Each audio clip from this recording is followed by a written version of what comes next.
Vamos a abrir nuestras Biblias en este domingo por la mañana. En el pasaje que se encuentra en la epístola a los Hebreos, capítulo 5, vamos a leer desde el versículo 11 en adelante, por favor. Seguimos con nuestro tema, las armas del cristiano, y hoy día vamos a tratar acerca del discernimiento espiritual. ¿Qué es el discernimiento espiritual? Hebreos, capítulo 5, versículo 11. Vamos a leer desde el versículo 11 hasta el 14.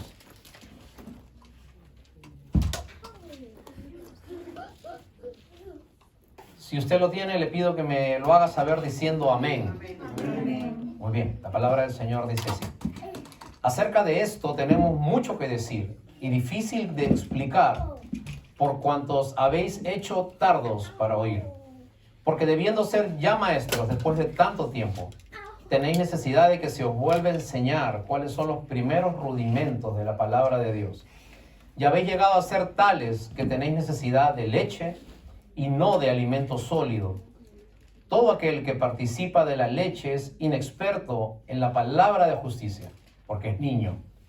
Pero el alimento sólido es para los que han alcanzado madurez, para los que por el uso tienen los sentidos ejercitados en el discernimiento del bien y del mal. Oremos un minuto, por favor.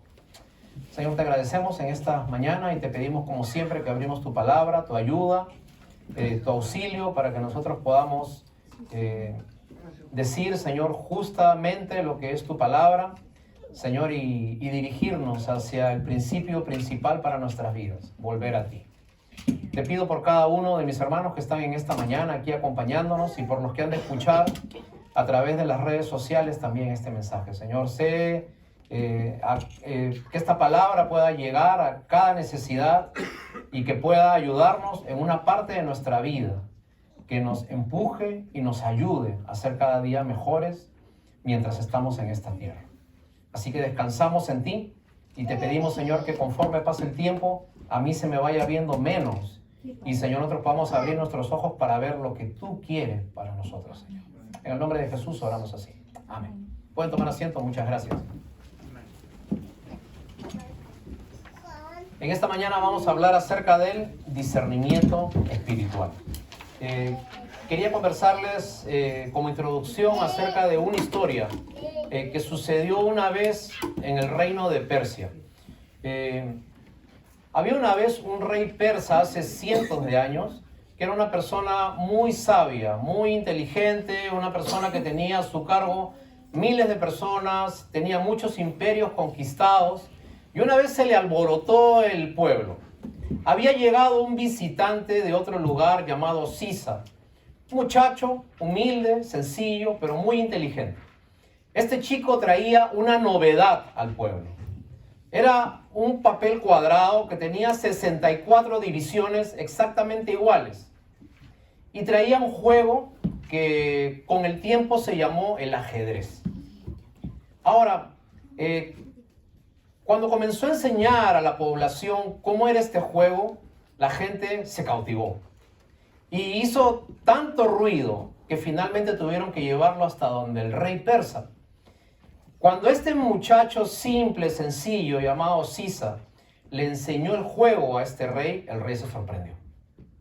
Le enseñó cómo se movía un alfil, cómo se movía el caballo, cómo se movía la torre, los peones, y le enseñó en ese pedazo de cuadrado, dividido en 64 porciones exactas, cómo era este juego tan interesante. Después de 2 días, el rey quedó tan encantado que el rey le dice a este muchacho: quisiera devolverte el favor de haberme enseñado este juego. Pídeme cualquier cosa que tú necesites y yo te lo daré.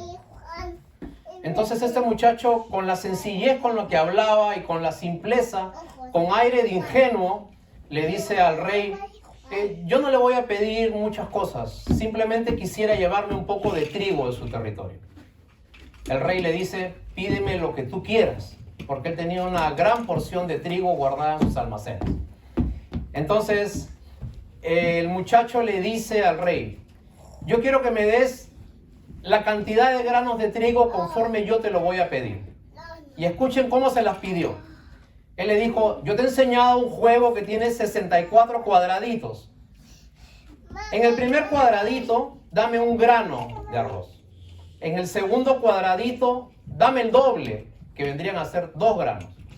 En el tercer cuadradito, dame el doble del anterior, que vendrían a ser 4 granos.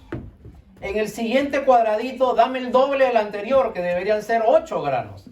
Y así sucesivamente, dame el doble, el doble, el doble, el doble, hasta completar los 64 cuadraditos. Al rey le pareció algo muy simple, muy sencillo.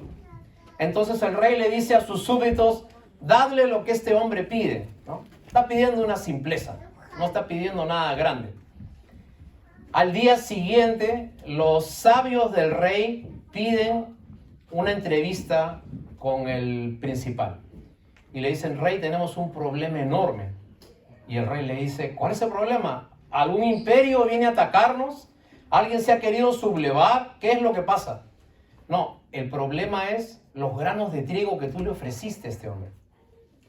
Pero ¿cómo va a ser un problema si él pidió en el primer cuadrado un granito, en el segundo cuadrado 2 granitos, en el tercer cuadrado 4 granitos? Eso no puede ser ningún problema. Y los sabios le dijeron al rey, quisiéramos decirte que a la hora de tratar de completar los 64 cuadraditos, el número de granos que tenemos que darle es este. Cada vez que se iba multiplicando por el doble, por el doble, por el doble, por el doble, cuando llegaron al casillero 64, tenían que darle esta cantidad de trigo.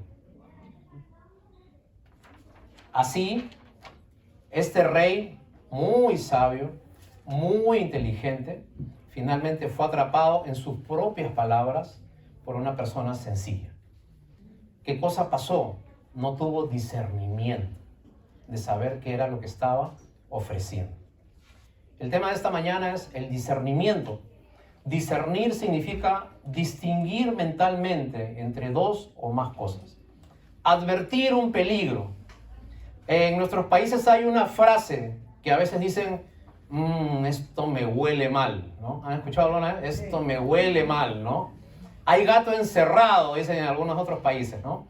Acá hay gato encerrado, ¿no? Entonces, ¿qué significa en ese momento? Que tú no eres ingenuo. Estás tratando de evaluar, ¿no? Algo no te cuadra, algo no te encaja y te hace estar atento. Ahora, contrariamente a discernir, la persona que no tiene discernimiento es una persona ingenua, crédula, cree todo lo que le dicen, repite todo lo que le dicen, es muy manipulable, ¿cierto? Porque no evalúa, no examina, no filtra, no cuela. Entonces, nosotros tenemos que entender, queridos hermanos, que están aquí, que me están escuchando, que nosotros, los seres humanos, y sobre todo los cristianos, al tener la capacidad espiritual que nos da el Señor, somos muy diferentes a los animales. Pero a veces nos comportamos como animalitos. Los animales tienen una serie de condiciones que nosotros no tenemos. Por ejemplo, los animales tienen colmillos. Usted no tiene colmillos. Y como los animales tienen colmillos, su primer instinto es morder. Los animales tienen garras. Usted no tiene garras, ¿no es cierto? Y si le comienzan a salir las garras, va al sitio donde le corten las uñas, ¿no? Okay. Pero los animales, como tienen garras largas, entonces atacan, arañan, ¿no es cierto? Los animales no hablan. Y como los animales no hablan, gruñen, ¿cierto? Y cada vez que alguien se va a acercar, comienzan a hacer sonidos distintos que los seres humanos no tenemos. Los animales no dialogan, no hablan, no conversan, no cruzan ideas. Ahora, la Biblia dice, según el pasaje que nosotros estamos hablando, que si usted está en el Señor, usted tiene ejercitado todos sus sentidos, dice la palabra de Dios, ¿no? Recordemos que el libro de Hebreos, la epístola a los Hebreos, entrando en el material que estamos leyendo, como dijimos la semana pasada, la epístola a los Hebreos se escribió porque había un grupo de personas hebreas que antiguamente, habiendo seguido la ley, ahora conocían de Dios, pero conociendo a Dios, querían seguir a Dios, pero en forma religiosa. Y veían que su vida era la misma. Se habían cambiado de iglesia, pero al seguir haciendo cosas religiosamente, su vida no tenía ningún efecto en el diario vivir. Y nosotros también podemos identificarnos un poquito quizás con los hebreos, ¿no? Nosotros quizás por tradición, por costumbre, nacimos en una iglesia X. Ahora, al conocer de Dios, vinimos acá y acá estamos aprendiendo las verdades espirituales. Pero si nosotros vivimos una vida religiosa y esa vida no la trasladamos a la casa con nuestras palabras, con nuestro trato, con nuestra forma de proceder con los demás, entonces lo único que estamos haciendo es cambiar de iglesia, pero nuestro corazón es igual. Ahora, esta gente, estos hebreos que años estuvieron en esta comunidad de fe en Cristo, al ver que su vida no cambiaba, ellos querían apartarse de la fe y volver a su religión hebraica. El escritor de esta epístola les escribe diciéndoles, acá hay un problema. El problema no es la iglesia a la que tú vas. El problema es que tu corazón no ha cambiado. El problema es que no has tenido un verdadero encuentro con Dios. Entonces, ustedes están creyendo que por ir a un lugar que se llama iglesia cristiana, ustedes ya han cambiado. Y el cambio no se da en automático, ¿no? En inglés creo que se dice como default, creo que se dice, ¿no? O sea, a veces pensamos que por ir a una iglesia, automáticamente todo cambia. Y esto no es cierto. Ahora, quiero detenerme un minuto aquí y quiero que medites en algo. Yo no sé qué tiempo está usted viniendo a una iglesia donde escucha la palabra de Dios. Mi pregunta es, durante todo este tiempo que usted está escuchando las verdades espirituales, ¿usted está viniendo por cumplir? ¿Se están viendo los cambios en su casa, en su carácter, en su relación con sus padres, con sus hijos, con su esposo? ¿Las cosas están cambiando o siguen los problemas de siempre? Entonces, la Biblia nos dice desde el profeta Isaías, paraos y meditad en vuestros caminos y mirad vuestras obras y ved si hay algo que tienen que enderezar. Y ese llamado que hacía el profeta cientos de años atrás es el mismo de ahora. Querido hermano que me estás escuchando, evalúa, medita, discierne si realmente te está ayudando en algo venir a una iglesia. Porque si esta instrucción, todo esto que recibes, no te sirve de nada en tu vida personal, entonces el problema no es la iglesia donde estás viniendo. El problema es el corazón con el que estás tratando de conocer a Dios. Porque muchas veces a Dios no se le conoce de acuerdo a la iglesia. Es lo que hay en tu corazón. Si realmente ha habido un cambio, te has dado cuenta de tu condición, te has dado cuenta de qué hizo el Señor por ti y lo has aceptado y estás tratando de comenzar tu vida de fe. Ahora, vamos a ver lo que dice la palabra del Señor. En el versículo 11, en esta misma línea de pensamiento, el apóstol dice así: acerca de esto tenemos mucho que decir y difícil de explicar, por cuanto os habéis hecho tardos para oír. Porque debiendo ser ya maestros, después de tanto tiempo, tenéis necesidad de que se os vuelva a enseñar cuáles son los primeros rudimentos de las palabras de Dios. Ya habéis llegado a ser tales que tenéis necesidad de leche y no de alimento sólido. Pablo está hablando aquí acerca de, si es que escribió Pablo, ¿no? Muchos dicen que fue Pablo, muchos dicen que fue Apolos, el escritor de Hebreos. No se sabe con certeza, pero el escritor lo que nos quiere decir es que todos tenemos los sentidos. Miren lo que dice el versículo 14. El alimento sólido es para los que han alcanzado madurez, para los que por el uso tienen los sentidos ejercitados en el discernimiento del bien y el mal. Este hombre que escribía esto no era un ignorante. Este hombre que escribía esto tenía un pensamiento filosófico griego que había en ese tiempo. Aristóteles había dicho de que el hombre tiene 5 formas, 5 sentidos de percibir las cosas. Son el oído, la vista, el tacto, el gusto y el olfato. Son las 5 formas en que el ser humano percibe el mundo. Ahora, todos los tenemos, pero no todos los ejercitamos.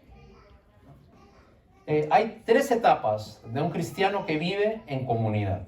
Vamos a ver un pasaje que está en Hechos capítulo 9, versículo 1. Hechos capítulo 9, versículo 1.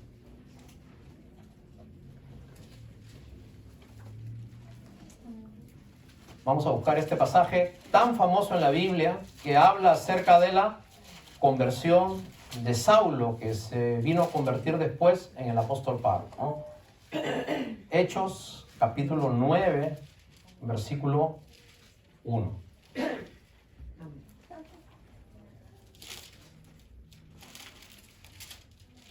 ¿Lo tienen? Amén. Muy bien, la palabra del Señor dice así, hablando de Pablo o de Saulo que era en ese momento, ¿no? O sea, la conversión de Saulo.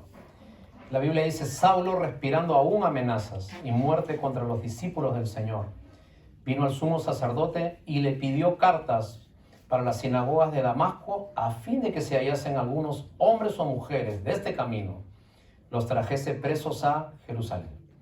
Mas yendo por el camino, aconteció que al llegar cerca de Damasco, repentinamente le rodeó un resplandor de luz del cielo. Y cayendo en tierra oyó una voz que le decía, Saulo, Saulo, ¿por qué me persigues? Saulo le dijo, ¿quién eres, Señor? Y le dijo, yo soy Jesús, a quien tú persigues. Dura cosa te es dar coces contra el aguijón. Versículo 6. Saulo, temblando y temeroso, dijo, Señor, ¿qué quieres que yo haga? El Señor le dijo, levántate, entra en la ciudad y se te dirá qué debes hacer. Versículo 8. Entonces Saulo se levantó de tierra y abriendo los ojos no veía a nadie. Así que llevándole por la mano, le metieron en Damasco, donde estuvo 3 días sin ver y no comió ni bebió. Había entonces en Damasco un discípulo llamado Ananías, a quien el Señor dijo en visión, Ananías.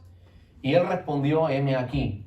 Y el Señor le dijo, levántate, ve a la calle que se llama Derecha, busca en casa de Judas a uno llamado Saulo de Tarso, porque he aquí, él ora. Vamos a detenernos aquí un ratito, hermanos. De aquí podemos sacar muchos principios para nuestra vida cristiana. Vamos a ver cuáles son los verdaderos pasos de una persona que de verdad se entrega al Señor. Y vamos a ver en la vida de Saulo qué cosa es lo que pasó. La Biblia dice que Saulo estaba yendo en su camino, ¿okay? Y estaba empeñado en buscar a los primeros cristianos y matarlos. Ahora, la Biblia dice que mientras Saulo iba en su camino, vino el que era el camino, que era el Señor Jesús, y se cruzó con él. Dios siempre es el que se cruza en el camino suyo. Dios es el que lo busca. No es que usted encontró a Dios. No es que usted fue a un montón de iglesias y dice, no, aquí me quedo porque aquí creo que está mejor. Así no es. Un verdadero encuentro con Dios es Dios mismo buscándole a usted. Saulo andaba en un caballo. Saulo significa, la palabra Saulo, el nombre Saulo, significa honrado, majestuoso. Y eso era Saulo. Saulo era una persona muy instruida. Saulo era una persona que tenía muchos grados. Saulo andaba bien vestido, olía rico y estaba en su caballo, empeñado en su camino. Ahora, ¿qué cosa hace Dios? Se cruza en el camino y lo primero que hace es lo tira al suelo, lo tira del caballo. Porque usted cuando se encuentra con Dios, lo primero que tiene que hacer es caer rendido al suelo. Segundo, otra cosa que hace Dios, dice que lo ciega, le quita la vista. Ahora, dice que cuando él se encuentra con Dios, él dice, ¿quién eres? Porque escucha una voz. Y una voz le responde, yo soy Jesús, a quien tú persigues. Y Saulo le dice 2 frases que nosotros deberíamos tomar en cuenta siempre en nuestra vida espiritual. Versículo 5. Vamos a ver nuestras Biblias. Saulo le dijo, ¿quién eres, Señor? Y en el versículo 6, Saulo le hace la segunda pregunta que deberíamos siempre tener en cuenta en nuestras vidas. Señor, ¿qué cosa quieres que yo haga? Cuando uno se encuentra con Dios, cuando Dios se cruza en su camino y usted comienza su vida de fe, usted tiene que hacer dos cosas. Preguntarle a Dios, Señor, ¿quién eres? ¿Qué has hecho por mí? ¿Cómo puedo conocerte? ¿Cómo puedo tener una relación contigo? ¿Quién eres? Y lo segundo, ¿qué cosa es lo que tú quieres que yo haga? Ahora, una de las cosas importantes, versículo 8, dice, Saulo se levantó de tierra y abriendo los ojos no veía a nadie. Así que, subraya esta frase, llevándolo de la mano, lo metieron en Damasco. Y hermanos, la tercera cosa que tiene que hacer un creyente. Hemos dicho primera, Señor, ¿quién eres? Conoce a Dios. Señor, ¿qué quieres que yo haga? Tienes que cambiar tu vida. Y tercero, déjate llevar de la mano. Saulo era la última persona que debía ser llevada de la mano porque Saulo tenía muchísima más instrucción que toda esta gente simple que habló con él. Pero hay algo que él no conocía. Hay algo que no estaba en sus libros, hay algo que no estaba en su filosofía, hay algo que no estaba en todas esas cosas que él había estudiado en las grandes universidades de su época. Él no conocía nada de Dios. Así que toda persona que conoce a Dios es como si naciera de nuevo y se tiene que dejar llevar de la mano como un niño. Usted, cuando conoce a Dios, la Biblia dice que nace espiritualmente, nace por segunda vez. Ahora, cuando usted nace en un hospital, por ejemplo, acá tenemos a Eva Luna, ¿no? Entonces, Eva Luna cuando nació en el hospital, ella desconocía cantidad de cosas. Ella no sabía cómo se llamaba el hospital, no sabía el doctor que la trajo al mundo, no sabía cuánto costó la operación, ¿correcto? Ella solamente nació. Ahora, ella tiene unos padres que la están llevando de la mano, alimentando, cubriéndola, haciéndola crecer sanamente. Lo mismo tiene que ser en su vida personal y espiritual. Si usted no se deja llevar de la mano por alguien mayor en la fe, usted sabe qué cosa va a ser un niño de la calle. Usted ha visto en nuestros países esos niños de la calle que están de un sitio para otro. ¿Sabe cómo se llama un niño que no tiene padre? Huérfano. Y en las iglesias existen cantidad de huérfanos espirituales. Personas que nacen en la fe, pero no dejan que nadie los apadrine espiritualmente y quieren andar solos, ¿no? No, yo sé andar solo, no te preocupes, no, tranquilo, ya. Yo te aviso cuando quiero que me enseñes algo. Entonces podemos nacer a la fe, pero estamos como esos niños de la calle, andando de un sitio para otro, sin un rumbo y sin un propósito. Y el cristiano debe pasar por estas tres etapas. Primero, debe ser dependiente. Segundo, debe aprender a ser independiente en la fe. Y tercero, debe ser interdependiente. Primero debemos depender de alguien, aprender las cosas espirituales. Por eso siempre les decimos, hermanos, busquen un grupo de discipulados, soliciten un grupo de discipulados. El tiempo de discipulado es un momento en que en un grupo pequeño, de muy pocas personas, usted va poniendo todas sus preguntas y nosotros se las vamos respondiendo. ¿Correcto? Ahora, pero usted llega un momento en que ya se va soltando de la mano y ya no necesita a alguien que esté a su lado, ¿no? Eva Luna cuando crezca ya va a poder caminar sola, va a poder ir al baño sola, va a poder servirse su comida sola, ya creció, se hace independiente, no se aleja de los padres, vive en familia, pero se hace independiente. Pero cuando crece aún más, ya se hace interdependiente. ¿Por qué? Porque va saliendo al mundo, va buscando su futuro, pero al mismo tiempo pertenece a una familia. Igual tenemos que ser nosotros. Nosotros tenemos que nunca desligarnos de la iglesia, pero sí aprender a vivir nuestras propias batallas de la fe. Entonces, hermanos, la pregunta es, ¿usted como cristiano es fácil de engañar o no? ¿Cree cualquier cosa? ¿Tiene discernimiento de todo lo que le dicen o no? Te pongo un ejemplo. Hace antes de la pandemia, me envió un hermano de otro país, me envió un video y una comunicación y me dice, Fernando, por favor, hagamos cadena de oración, porque hoy día en un país, ¿no?, de Asia van a matar a unos misioneros a tal hora y vamos a hacer una cadena de oración internacional, etcétera, etcétera, etcétera. Movilizó cantidad de gente, ¿no? Mi esposa me contaba que por el Facebook, por el internet, WhatsApp, movió cantidad de gente para que no mataran a estos misioneros. La intención era buena, había un problema, que este suceso fue en el año 2008.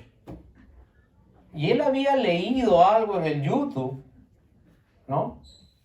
Hoy matan a un misionero a tal hora, pero no había visto que abajo decía mayo del 2008, esa era la fecha de la noticia. Y movió a cantidad de gente porque no investigó correctamente qué cosa era lo que pasaba. ¿Me dejo entender? Ok, te pongo otro ejemplo más. Una persona que yo conozco en otro estado me dice que un día llegó a su casa. Cuando llegó a su casa, encontró la sala llena de cosas. ¿Qué cosa había pasado? La esposa había comprado papel higiénico, leche, provisiones, un almacén había hecho, ¿no? Había trasladado una oficina de Walmart a su casa, ¿no? ¿Por qué? Porque era fecha 6 de enero del año que estamos llevando. Y en el año 6 de enero hubieron los problemas en el Capitolio acá en este país. Entonces, había encontrado una información que decía, va a haber un golpe de Estado en Estados Unidos y todas las tiendas van a cerrar y todo va a subir y todo se va a escasear. La Guardia Nacional ha salido. Entonces, esta mujer vio esa noticia y en su desesperación, gastó todo eso y le reventó la tarjeta de crédito al esposo. Ahora, ¿te das cuenta qué es eso? O sea, eso es no discernir. No, es como lo que veíamos al comienzo, un animalito, ¿no? Un animalito lo quieres agarrar, un animalito lo quieres hacer, te araña, ¿no? Entonces reaccionamos, no nos ponemos un ratito y decimos, bueno, ¿hay gato encerrado acá o no? ¿Esto huele mal o no huele mal? ¿No es cierto? Entonces, en las iglesias mismas, hermanos, tenemos que tener mucho cuidado. Hay todo tipo de iglesias, muchas llamándose cristianas, que hacen cosas que no están correctas. Yo he escuchado y he visto cantidad de videos, ¿no?, de pastores, entre comillas, ¿no? Dale a la iglesia 1000 y Dios te va a dar 5000. Ahora, después he investigado que este pastor, ¿no?, se ha comprado en tiempo de pandemia 2 helicópteros. Cuando le preguntan, ¿por qué te compras 2 helicópteros? Es que con 2 helicópteros puedo llegar más rápido a distintos sitios y puedo predicar en un sitio en la mañana y en un sitio en la noche. Miren la excusa que da, ¿no? Mientras su congregación es gente simple, sencilla, que tiene que trabajar para complacerle los caprichos de este hombre. Ahora, la pregunta es, ¿esta gente es que va a esos lugares, tiene discernimiento o no? Escuché otra historia bien triste, y disculpe que te estoy hablando de iglesias cristianas, no te estoy criticando a otra iglesia, te estoy hablando de nuestras iglesias, que muchas veces nos decimos iglesias. En Florida se descubrió una iglesia en la cual el pastor, ¿qué era lo que hacía? Tenía intimidad con las mujeres de su congregación, diciéndoles que cada vez que estaban con él las iba a purificar. ¿Ok? Entonces, iban a un cierto sitio que incluso todos conocían, ¿no? Y las mujeres de la iglesia, cuando se querían purificar, iban a ese lugar, se encontraban con el pastor y tenían sexo con ese pastor. Lo más ilógico de todos, ¿quiénes llevaban a estas mujeres a ese sitio? Los esposos.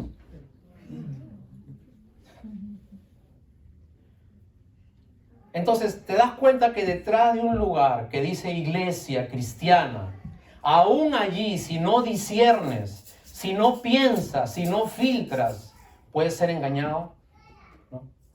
Entonces, a veces el problema de los cristianos no es que no creemos, es que creemos mucho y es que creemos todo. Y la Biblia dice que eso pasa porque no tenemos el discernimiento ejercitado. ¿Okay? ¿Por qué no estaban ejercitados el discernimiento de estas personas? Porque éramos tardos para oír. Y la palabra tardo quiere decir flojos, negligentes, haraganes. Porque el problema de esta gente no era que no escuchaba. El problema de esta gente era un problema del corazón. ¿Cómo saber si lo que estás haciendo está hecho con discernimiento? Aquí, por favor, ponme atención. ¿Cómo puedes saber si cada cosa que haces está hecho con discernimiento? Para que más o menos te puedas grabar todas las cosas que te quiero decir, te he hecho un grupo de 4 cosas que comienzan con la letra P. ¿Okay? Primero, lo que vas a decidir es prudente, con la letra P. Prudente, tiene sentido común, es lógico lo que vas a hacer. Segunda letra P. ¿Preguntaste antes de hacer algo? ¿Has pedido consejo? Si hay 1, 2, 3 personas que te dicen que no, ¿no sería bueno que medites nuevamente en lo que vas a hacer? La tercera P, lo que vas a hacer, van de acuerdo a los principios bíblicos. A ver, vamos a ver. Entonces, la primera P, ¿cuál era? Lo que vas a hacer es prudente. La segunda P, ¿cuál era? Preguntaste, ya pediste consejo, ¿cierto? La tercera P, ¿cuál es? Lo que vas a hacer va de acuerdo a los principios bíblicos.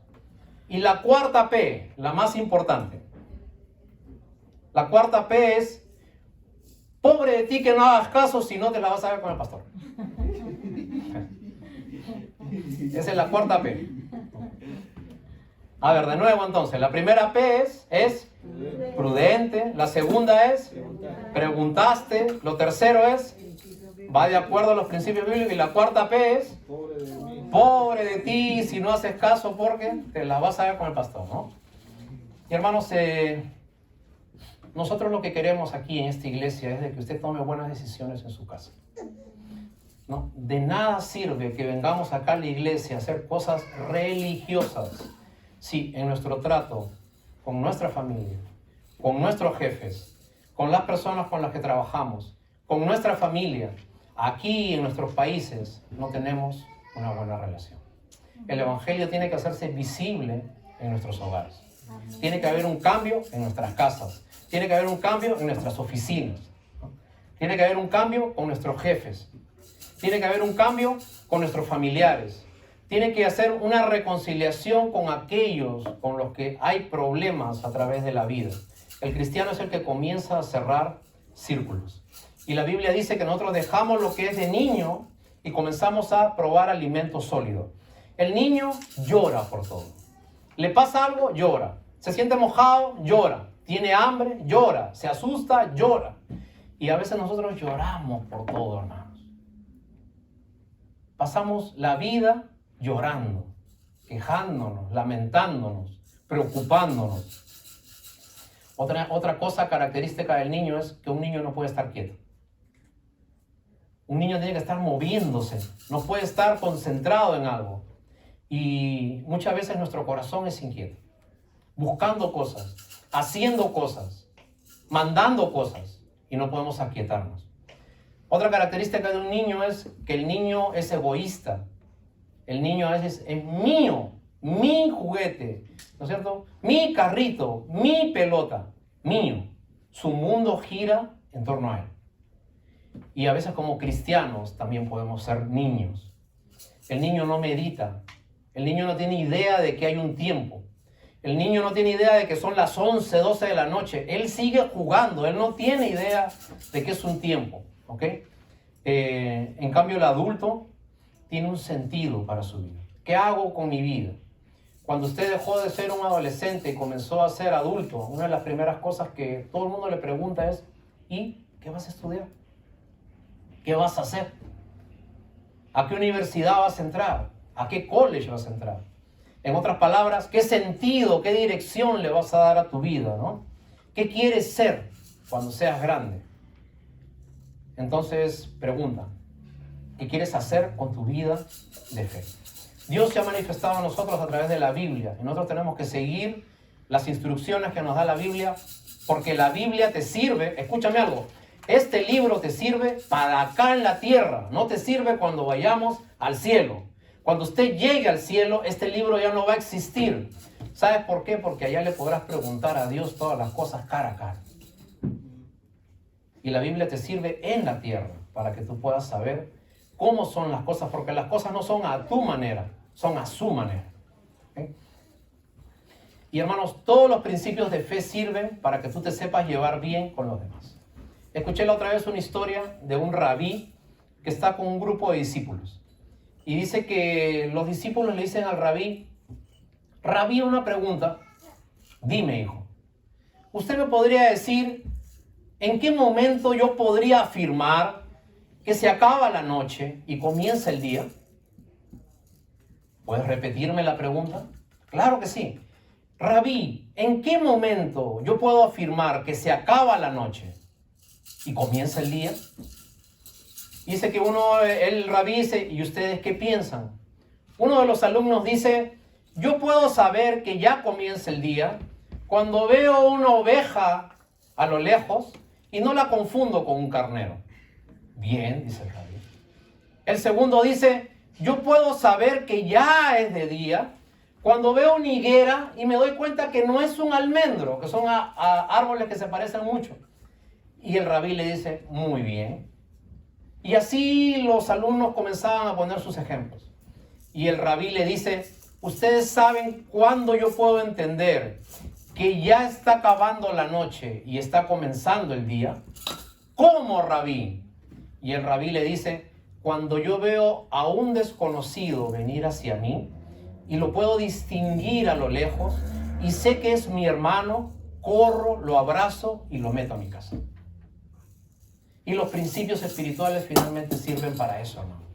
Los principios espirituales sirven para que usted pueda ver al que está a lo lejos y lo pueda distinguir y lo pueda abrazar y se puedan perdonar y puedan comenzar a hacer que el evangelio trabaje en sus casas y usted pueda hacer que ese alguien entre a su hogar y forme parte de su familia y así no sea parte del linaje de su sangre. Usted lo ama tanto como nos amamos nosotros en esta iglesia.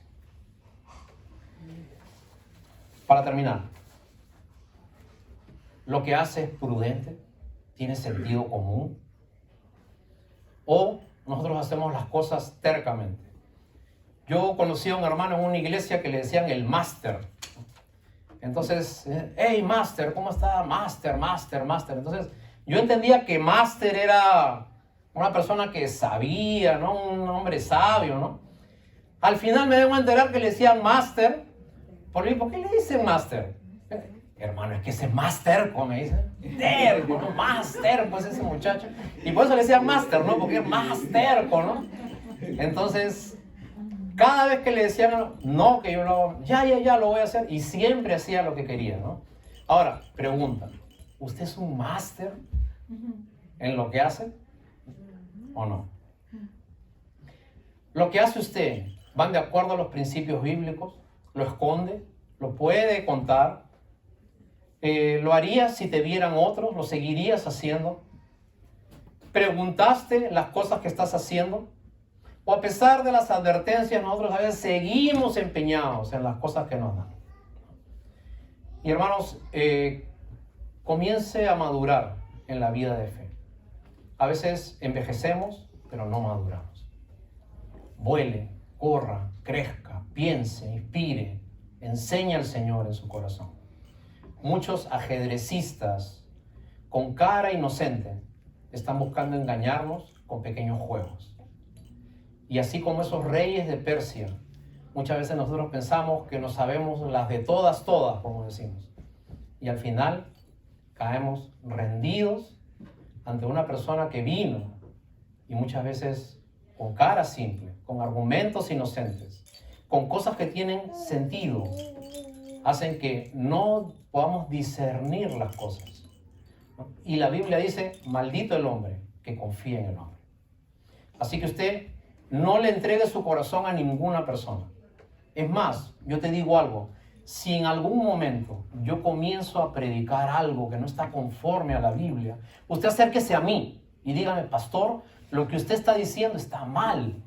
O lo que usted está diciendo, por favor, muéstreme en qué parte de la Biblia está. Porque usted, en la única persona que debe poner su confianza, es en el Señor. Todos estos cambios en nuestras vidas no se pueden hacer si el Señor Jesucristo no está en nuestro corazón. No hay ningún cambio, no hay ninguna transformación, no hay un cambio de rumbo, no hay un propósito para la vida si el Señor Jesucristo no está en el medio de nuestro corazón. Por eso le invitamos a usted, que quizás está como estas personas hebreas, a los cuales se les dirigió esta carta, viviendo una vida religiosa, pero sin cambio de vida, haciendo lo mismo, tropezando en lo mismo, teniendo a Dios alrededor de su vida, pero no dentro de su corazón. Les invitamos el día de hoy a que usted pueda conocer a ese gran Señor, como Señor, Salvador, como Redentor de su vida, y que usted cambie su rumbo, y que usted pueda ser mejor que su abuelo, mejor que su padre, que sus hijos puedan ver en usted algo digno de seguir, y que finalmente usted pueda obtener la vida eterna, entregándose al único Dios verdadero. Vamos a orar un minuto, nos ponemos de pie, por favor.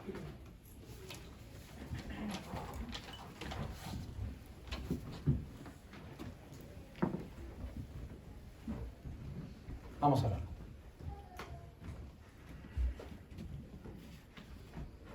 Te agradecemos, Señor, en esta noche por tu palabra, en esta mañana, perdón, gracias por tu palabra.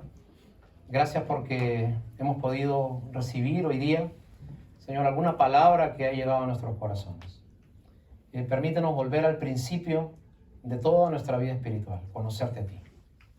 Tenerte a ti como el único Dios verdadero, amar a Dios sobre todas las cosas y amar al prójimo como a uno mismo. Así que te pido por cada uno de mis hermanos que están aquí. Señor, ellos sabrán tomar sus propias decisiones personales. Señor, porque las decisiones personales no se toman delante de todos. Las decisiones personales se toman en un momento en el cual, a solas, Dios y yo podemos ponernos de acuerdo y podemos comenzar nuestra vida de fe. Enséñanos a cambiar nuestra forma de pensar y a pensar como la Biblia dice que debemos pensar, porque entonces nos irá bien y cada cosa que hagamos prosperará. Así que dejamos, Señor, como un sello todas estas palabras en nuestro corazón, en el nombre de Cristo Jesús. Amén. Nuestros hermanos de la alabanza, por favor.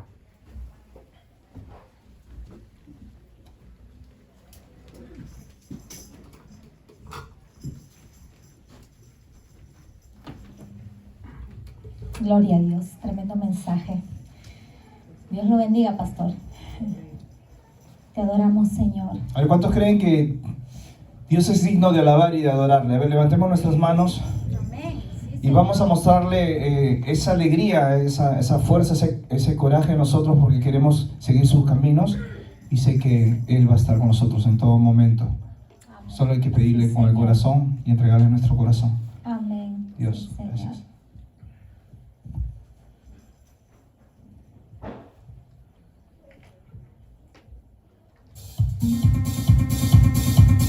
Sí. Vamos a levantar todos. Vamos a adorarte, Señor.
su presencia gozoso danzaré. Al Señor alabaré. Oh, moradora de Sión alaba a Jehová. Grandes son sus maravillas. Oh, moradora de Sión alaba a Jehová. Grandes son sus maravillas. Grandes son sus maravillas. Grandes son sus maravillas. Grande es Jehová. Digno de alabar, eres digno. Grande es Jehová. Digno de alabar, eres digno de alabar. Tú eres digno de alabar. Oh, tú eres grande Jehová. Grande es tu nombre poderoso. Tú eres grande Jehová. Grande es tu nombre. Gloria a Dios. Somos aquí tus hijos, Padre hermano.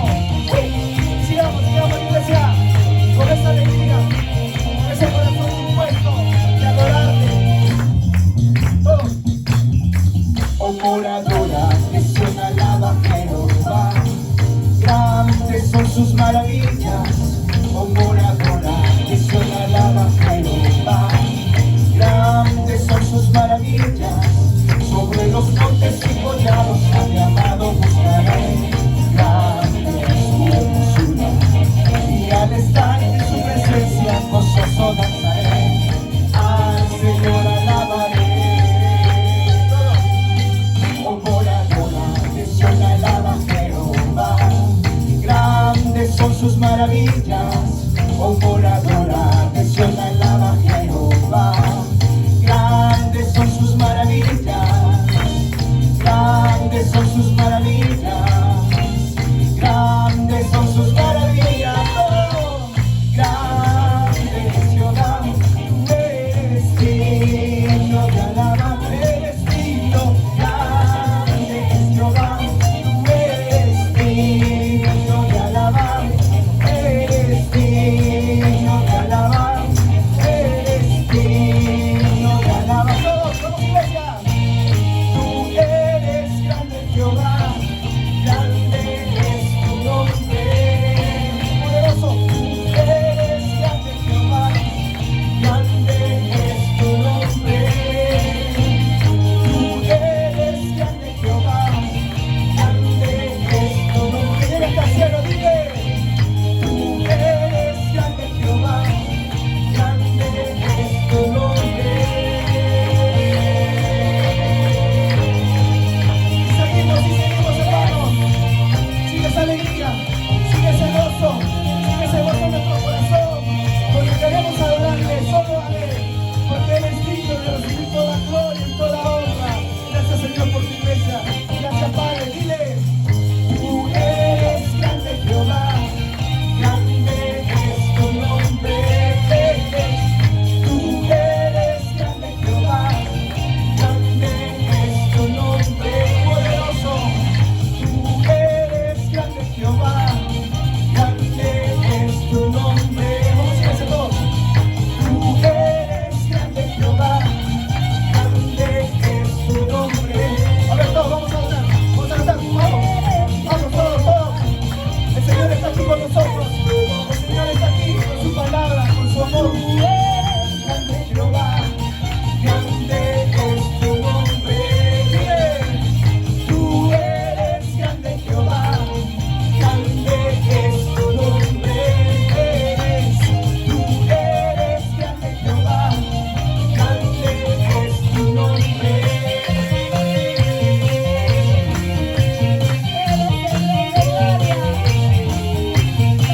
Señor, grande es tu nombre. Grande es tu Señor.